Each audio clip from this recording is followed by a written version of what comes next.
దాదాపు Jubilee hills by ఎలక్షన్స్‌లో ఎంతమంది పోటీ చేస్తున్నారు స్క్రూటినీ తర్వాత? స్క్రూటినీ తర్వాత ఐదుగురు ఉన్నారు.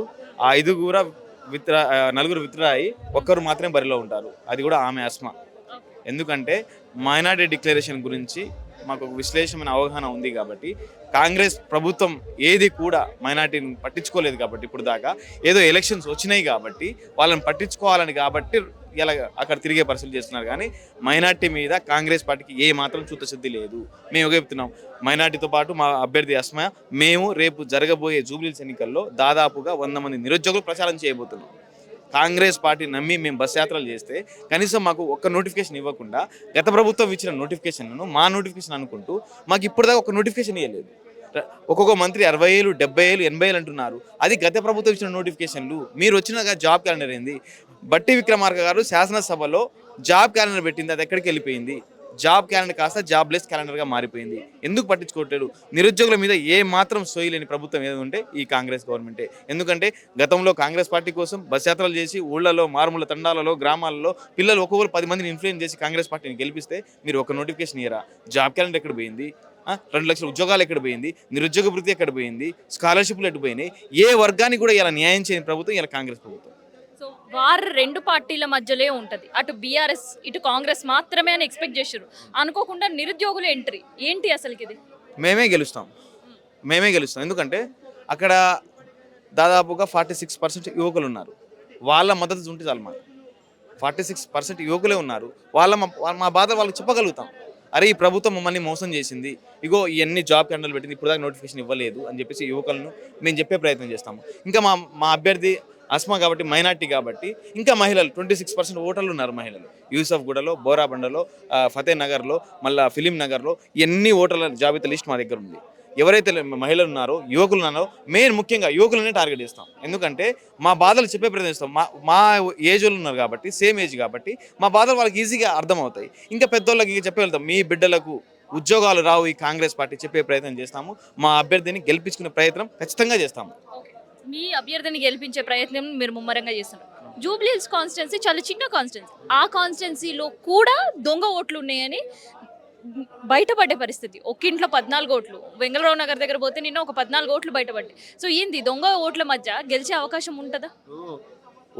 దొంగ ఓట్ల గురించి మీరు కూడా ప్రచారం చేశారు. అక్కడ రాహుల్ గాంధీ కూడా అక్కడ చేస్తున్నారు, దొంగ ఓట్లు పడ్డాయి. మరి వీళ్ళ దొంగ ఓట్లు ఉన్నాయి కదా. మరి దీని పరిస్థితి ఏంటి అంటే, మీరే దొంగలు, వీళ్ళే దొంగలు. ఫస్ట్ వీళ్ళే గెలవడానికి చేతగాక ఒక్కొక్కరు ఇంటూ 4-5 పెట్టించి, అంత దొంగ సర్టిఫికేట్లు పెట్టించి, దొంగ పెట్టించి, దొంగ ఓట్లు లేపిద్దాం. మా ప్రభుత్వం పని అయిపోయింది వాళ్ళకి తెలుసా, వాళ్ళకి అర్థమైపోయింది. గెలిచేది నిరుద్యోగులే అని తెలిసి వాళ్ళకి అర్థమైంది కాబట్టి వాళ్ళు ఏం చేస్తున్నారంటే ఒక్కొక్క ఇంట్లో 10 ఓట్లు పెట్టి అట్లయినా బ్యాలెట్ పేపర్లు గుద్దుదాం, లేకపోతే ఈవీఎంలను ట్యాంపరింగ్ చేసి ప్రయత్నాలు ఇక్కడ చేద్దాం అనే ఆలోచన ఉన్నారు ప్రభుత్వం, కాంగ్రెస్ ప్రభుత్వం. కానీ కాంగ్రెస్ ప్రభుత్వం అక్కడ ఓడిపోతుంది. ఇది 100%. అక్కడ గెలిచేది నిరుద్యోగులు మాత్రమే. ఇది గుర్తుపెట్టుకోండి. ఎప్పటి నుంచి మరి ప్రచార కార్యక్రమాలు ఎప్పుడు జరుగుతున్నాయి? అంటే ఎలక్షన్స్ అంటే ప్రతి ఒక్కరు కూడా తెలిసిందే, ఖర్చుతో కూడుకున్నది. సో ఎట్లా ముందుకు పోబోతుంటారు? ఒక పొలిటికల్ పార్టీస్ ఖర్చుని ఎట్లా తట్టుకోగలుగుతుంటారు? ఓపెన్గా స్కానర్ పెడతాం, మమ్మల్ని ఆదుకుని అంటాం, మా దగ్గర డబ్బులు లేవు, టీకి టికానా మా దగ్గర డబ్బులు లేవు, దయచేసి ఎవరైతే పెద్దలు ఉన్నారో, దాతలు ముందుకు రండి. ఎందుకంటే ఇలా 10 సంవత్సరాలు వాళ్ళు పరిపాలించారు, బీఆర్ఎస్ పరిపాలించారు, 2 సంవత్సరాలు వీళ్ళు పరిపాలించారు. వాళ్ళిద్దరు పరిపాలన మీరు చూసిర్రు. ఈ నిరుద్యోగులు అంతా తెలుసు వీళ్ళకు. అన్ని బుక్కులు చదివిన వాళ్ళు, రాజ్యాంగం చదివిన వాళ్ళు, సమాజం మీద అవగాహన వాళ్ళు. మాకు ఒక అవకాశం ఇవ్వండి. ఒక అవకాశం ఇస్తే మా పరిపాలన కూడా మేము మీకు చూపిస్తాం. ఎందుకంటే మాకు అన్నీ తెలుసు. ఏ నగరంలో ఏ బస్తీలో వాటర్ రావట్లేదు, ఏ బస్తీలో ఎంత శుభ్రత లేదు, అసలు ఏం చేస్తారు, మైనార్టీ పిల్లలు ఎంత ఉన్నారు, మైనార్టీ స్కూల్స్ ఎన్ని ఉన్నాయి, వాళ్ళ ఫీజులు ఎంత ఉన్నాయి, ఇవన్నీ మాకు అవగాహన ఉంది. ఎందుకంటే ఒక రాజ్యాన్ని పరిపాలించేంత స్తోమత మాకుంది, సామర్థ్యం మాకుంది. కాబట్టి ఒక అవకాశం మాకు ఇవ్వమని చెప్పేసి మేము మా నిరుద్యోగ సోదరులకు, జూబ్లీ హిల్స్ ఓటర్లకు సవినయంగా కోరుకుంటున్నాము. వాళ్ళకంటే ఎక్కువ తెలుసు మాకు. ఎందుకంటే వాళ్ళు డబ్బులున్న రాజకీయాలు చేస్తున్నారు, డబ్బులున్నాయని రాజకీయాలు ఇస్తున్నారు. వాళ్ళని పక్కన పెట్టండి. 10 సంవత్సరాలు వాళ్ళ పరిపాలన చూశారు, 2 సంవత్సరాలు కాంగ్రెస్ పరిపాలన చూశారు, సెంట్రల్లో బీజేపీ పరిపాలన చూశారు. మా ప్రభుత్వం, మా పాలన ఒక్కసారి చూడండి, మా అభ్యర్థిని ఒక్కసారి గెలిపించండి, మేమేంటో చూపిస్తాం, ఇక్కడ నుంచి మేము మొదలు పెడతాం మా పరిపాలన అని చెప్పేసి హెచ్చరిస్తున్నాం కాంగ్రెస్ పార్టీని. అవును, మాట్లాడారు. తెలంగాణ మేధావులు అనుకునే ఆకునూరి మురళి గారు, డాక్టర్ రియాజ్ గారు, బల్మూరి వెంకట్ గారు, తెలంగాణ పిత అనుకునే కోదండరామ్ సార్ గారు మా గురించి మాట్లాడారు. ఎందుకంటే వాళ్ళకు పదవులు వచ్చిన తర్వాత ఈ పెదాలు మూసుకుపోయినాయి. వాళ్ళు మాట్లాడితే వాళ్ళ ఉద్యోగాలు పోతాయి, వాళ్ళకు కూడా అర్థమైపోయింది కాబట్టి వాళ్ళు మాట్లాడతారు. మరి ఎక్కడికి పోయారు? ఆ రోజు ప్రౌఢిగా చనిపోయినప్పుడు అందరూ వచ్చిర్రే, ఆ రోజు పేపర్ లీకులు అయినప్పుడు అందరు బయటకు వచ్చిర్రే. మరి ఇవాళ అంతా అన్యాయం జరుగుతున్నప్పుడు గ్రూప్ 1లో దాదాపు 10 మంది 15 మంది ఎక్కువ వచ్చిర్రు. జియో 29 వలన ఎస్సీ ఎస్టీ బీసీలకు అన్యాయం జరిగింది. మరి దాని గురించి ఎందుకు మాట్లాడతలేరు? యాడికి పోయారు ఈ మేధావులు? ఈ తెలంగాణ మేధావులు యాడికి పోయారు? ఇంకా మేము వర్గాలు అనుకుంటారు. ఆర్ కృష్ణయ్య అని కానీ లేదా మందకృష్ణ మాది కానీ మీ వర్గాలు మీ కులాల వారికి అన్యాయం జరుగుతుంటే ఎక్కడ పడుకుర్రు వీళ్ళందరూ? ఏం చేస్తున్నారు? మా వర్గాలకు అన్యాయం జరిగితే మేము దీక్షలు చేస్తాం, అది చేస్తాం, ఇది చేస్తున్నాం. వాళ్ళు యాడికి పోయి ఇలా బీసీలకు అన్యాయం జరిగింది, ఎస్టీకి అన్యాయం జరిగింది, ఎస్సీలకు అన్యాయం జరిగింది, అన్ని వర్గాల నిరుద్యోగులు అన్యాయం జరిగింది. ఎక్కడున్నారు మీరందరూ? ఎక్కడున్నారు? ఏం చేస్తుర్రు? ఈ తెలంగాణలో మీకు సోయి లేదా? ఈ తెలంగాణ సమాజం మీద మీకు అవగాహన లేదా? మరి ఎందుకు అట్లా ప్రవర్తిస్తూ మాకే అర్థం కాదు. లేకపోతే కాంగ్రెస్ పార్టీకి అమ్ముడు పోయారనే సూచనలు మాకు కనబడుతున్నాయి. నిరుద్యోగులు ఎన్నికలు అసలు ఏంది? ఎన్నికల గతంలో ఉండే ప్రభుత్వాలకి ఎన్నికల ప్రచారానికి మీరు తిరిగారు, కానీ ఇప్పుడు మీరే నిరుద్యోగుల ఎన్నికల్లో పోటీ చేసే పరిస్థితి ఎందుకట్లా? ఎందుకంటే మొత్తం అమ్ముడు పోయింది. అందరూ అన్ని పార్టీస్ ఒకటే.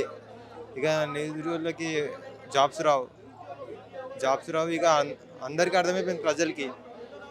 ఇక కలికాలం వచ్చేసింది. ఇక అందరూ గుడిసిపోవాల్సిందే ఒక టైంలో. ఇప్పుడు వస్తున్నాయి బై ఎలక్షన్స్, అందరు ఇస్తున్నారు అమౌంట్. ఆ అమౌంట్ ఎక్కువ రోజులు కూడా ఆగవు. ఇప్పుడు నాకు 500 వచ్చినాయి, ఆ సాయంత్రం లోపల అయిపోతాయి. ఎందుకంటే ట్యాక్స్ కూడా అలా పెంచుతున్నారు. ఇప్పుడు రేవంత్ రెడ్డి ఉన్నాడు, బస్ ఛార్జ్ పెంచాడు. ఇప్పుడు బస్ టికెట్లు ఎక్కువ. మళ్ళీ ఏమి ఇస్తలేడు. ఇప్పుడు గెలుస్తారు అనుకుంటా, ఎవరైతే గెలుస్తారో మళ్ళీ అవి ట్యాక్స్ అంతే వేస్తారు, మన మీదే చూసిస్తారు మొత్తం. అప్పుడు ఎవరు మోసపోతున్నారు? మనమే కదా. వాళ్ళకన్నా ఉండాలి, మంచి జాబ్ ఇప్పిస్తే మనం మంచి ట్యాక్స్ కడతాం కదా వాళ్ళకి. బైక్ మీద పోతుంటే చాలన్లు కొడతారు, సూసైడ్ చేసుకోబోదు అవుతుంది. అసలు ఏ పార్టీ ఏం చేస్తారు? డబల్ బెడ్రూమ్ ఉంది, కిరాయి కడుతున్నాం. ఎన్ని హైదరాబాద్లో ఒక 60 years నుంచి ఉంటున్నారు మా పేరెంట్స్. ఓటు మొత్తం బీఆర్ఎస్కి వేసినాం. డబల్ బెడ్రూమ్ ఏది? మళ్ళీ డబల్ బెడ్రూమ్ ఎక్కడ ఉంది? అందరు ఊళ్ళో ఇస్తే అయిపోతుందా? అన్ని ఊర్లో ఇచ్చిండు ఒప్పుకుంటా, కానీ ఇక్కడ ఎందుకు ఇస్తలేడు? ఇవ్వాలి కదా డబల్ బెడ్రూమ్, ఇవ్వాలి. అది మొత్తంకే మాడిపోయింది కదా. సోమరబోతులు ఉన్నారు మొత్తం.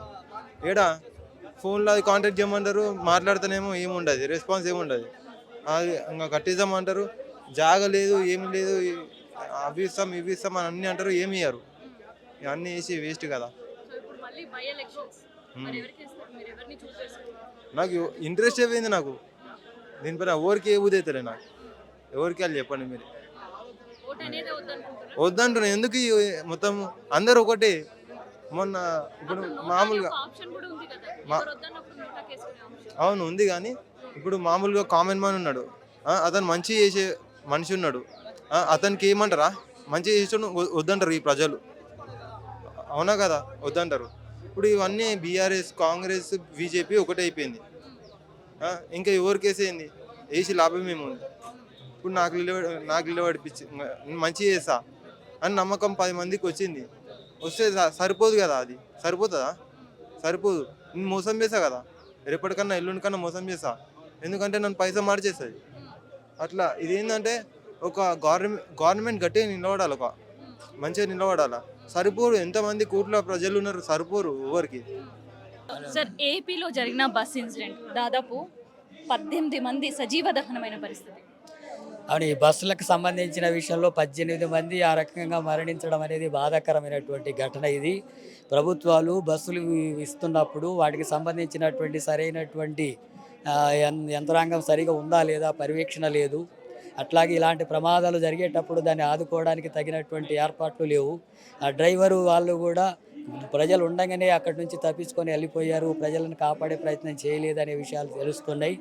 ఇప్పటికీ అలాంటి ఘటన జరిగినటువంటి దాని మీద ప్రభుత్వం విచారణ చేపట్టి తగిన చర్యలు తీసుకుంటామని చెప్పి అంటున్నారు. సరే, ఇది కావాలని చేసినటువంటి ఘటన కాకపోయినా ఇటువంటిది జరుగుతున్నప్పుడు ఇలాంటివి అనేకం జరుగుతున్నాయి ప్రమాదాలు, అయినా ప్రభుత్వం స్పందించడం లేదు. వీటికి సంబంధించినటువంటిది సరైనటువంటి బస్సులు, అవి సరే నాసి రకమైన బస్సులు, పాత బస్సులు, చెడిపోయినటువంటి బస్సులంతా రోడ్ల మీదకి పంపిస్తున్నారు, ప్రజల ప్రాణాలు పోతున్నాయి. సరైన టైంలో అవి పనిచేయడం లేదు, ఆ డోర్స్ కూడా ఓపెన్ కాక చనిపోయిందని చెప్పి తెలుస్తుంది. ఇలాంటి ప్రమాదాలు అరికట్టడానికి ప్రభుత్వం తగిన చర్యలు తీసుకోవాలంటున్నారు. వ్యవహారం ఎట్లా ఉంది సార్? అంటే ఒక ప్రైవేటు బస్సులు ఇష్టానుసారం రేట్లు పెంచి తిప్పి ప్రజల ప్రాణాలతో చెలగట్టుమాడే పరిస్థితి. కుటుంబ ప్రభుత్వం గురించి కూటమి ప్రభుత్వం అది ఏనాడైతే బీజేపీతో కలిసి వ్యవహరించిందో అది ప్రజల బాధ్యతను విస్మరించినటువంటి ప్రభుత్వం అది. అది ప్రజల ప్రాణాల గురించి కానీ ప్రజల హక్కుల గురించి బాధ్యత కలిగిన ప్రభుత్వం కాదు ఇప్పుడు ఆంధ్రప్రదేశ్లో ఉన్నది. అది పూర్తిగా ప్రజల ప్రాణాల్ని గాలికి వదిలేసి అధికారాన్ని చేపట్టుకొని దోచుకోవడానికి పనికొచ్చేటటువంటి ప్రభుత్వంగా ఉంది తప్ప ప్రజల గురించి పట్టించుకునేటటువంటి పరిస్థితి లేదు. అటువంటిది ఉంటే ఇటువంటివి జరగకుండా అరికట్టే చర్యలు ఉండేవి. ఆ రకంగా లేదు చంద్రబాబు ప్రభుత్వం.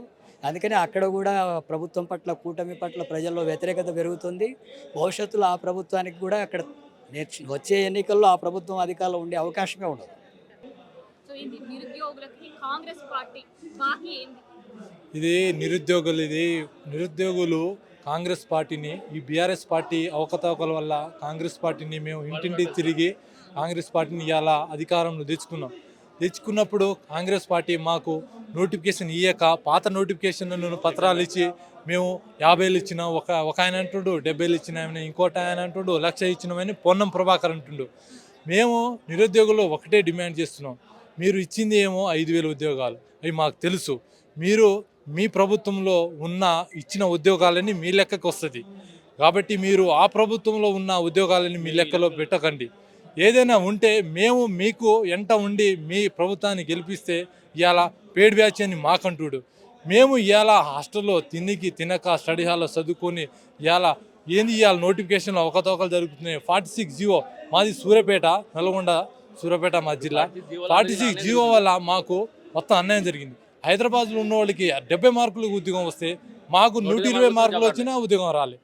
అది ఎక్కడ అన్యాయం జరిగింది సార్ అని రేవంత్ రెడ్డి సార్ని మేము చెప్తే మన ప్రభుత్వం రాగానే ఈ అవకతవకలు జరిగిన వెంటనే స్టార్టింగ్ రాగానే తీసేస్తా, మీకు న్యాయం జరిగిస్తా, సూర్యాపేట జిల్లా వాళ్ళకి న్యాయం జరిపిస్తా.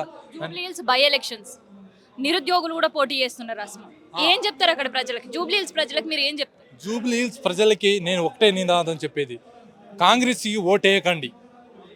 మీరు ఎవరికైనా ఓటేసుకోరు కానీ కాంగ్రెస్ పార్టీకి, కాంగ్రెస్ అభ్యర్థికి ఓటేయకండి అని నేను నిరాకరణ. ఎందుకంటే మీరు ఓటేస్తే అక్కడ మళ్ళీ రౌడీ రాజకీయం వస్తుంది. నేను అంటున్నాగా, మీకు ఒక్కటి కూడా జరగదు, మీకు బెదిరిస్తారు. మీ ఇంటి ముందు బుల్డోజర్ వస్తుంది. బుల్డోజర్ కాదు, మీ పిల్లలు చదువుకోవాలంటే ఉద్యోగం ఉండవు, మొత్తం అన్యాయం జరిగిద్ది. కాబట్టి మీరు వెంటనే కాంగ్రెస్ పార్టీని ఓడగొట్టినప్పుడే మనకు స్వాతంత్రం వచ్చిన లెక్కనే ఇది. కాంగ్రెస్ పార్టీని ఓడగొట్టాలని మా నిరుద్యోగులు ఇంటింటికి తిరుగుతాం. మేము ఇప్పటి నుంచి మేము చదువుకోం, ఈ ఇంటింటికి తిరిగి అందరినీ చెప్తాం, బతిమాలతాం, కాళ్ళు పట్టుకుంటాం. మీరు కాంగ్రెస్ పార్టీకి ఓటేయకండి, ఎవరికైనా వేసుకోండి, మా నిరుద్యోగులకైనా వేసుకోండి, కానీ కాంగ్రెస్ పార్టీకి ఓటేయకండి. మాకు జరిగింది అన్యాయం అని మేము అన్ని పేపర్లో రాస్తున్నాం, అన్ని చూపిస్తాం, వాళ్ళని చెప్తాం.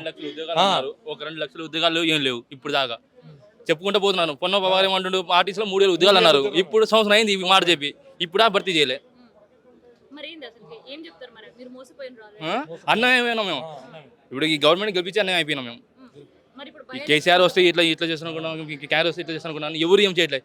వాళ్ళ స్వార్థం వాళ్ళు చూసుకుంటున్నారు. ఎటువంటి స్టూడెంట్ అన్యాయం అయిపోతున్నారు. కేటీఆర్ మొత్తం ఉద్యోగాలు అమ్ముకున్నారని మేము ఈ ప్రభుత్వాన్ని గెలిపిస్తున్నాం. కాంగ్రెస్ ఓటు వద్దు, బీజేపీ వద్దు, ఎవరికి వద్దు, ఓన్లీ స్టూడెంట్కి ఏమంటాం మేము. స్టూడెంట్ ఇండిపెండెంట్ గెలిపి గెలిపిస్తాం మేము. మా గొంతు అసెంబ్లీలో వినిపిస్తాం. మీరు చెప్తే ప్రజలు నమ్మేటట్టు ఏం చేయబోతున్నారు? ఎట్లాంటి క్యాంపెయిన్? ఇంటింటి పోయి ప్రచారం చేస్తాం మేము. ఇట్లా వాళ్ళ పిల్లలు ఉంటారు, వాళ్ళ పిల్లల భవిష్యత్తు కూడా చూసుకోవాలి కదా. ఇప్పుడు గవర్నమెంట్ వస్తే ఈయన వస్తే ఏం చేస్తాడు, ఆయన వస్తే ఏం చేస్తాడు, ఎవడు ఏం చేయడు. అదే చెప్తాం మేము. 2-3 స్టార్ట్ చేస్తాం మేము కూడా, కార్డు పట్టుకొని. ఇంక ఆలోచించి చెప్తాం మేము.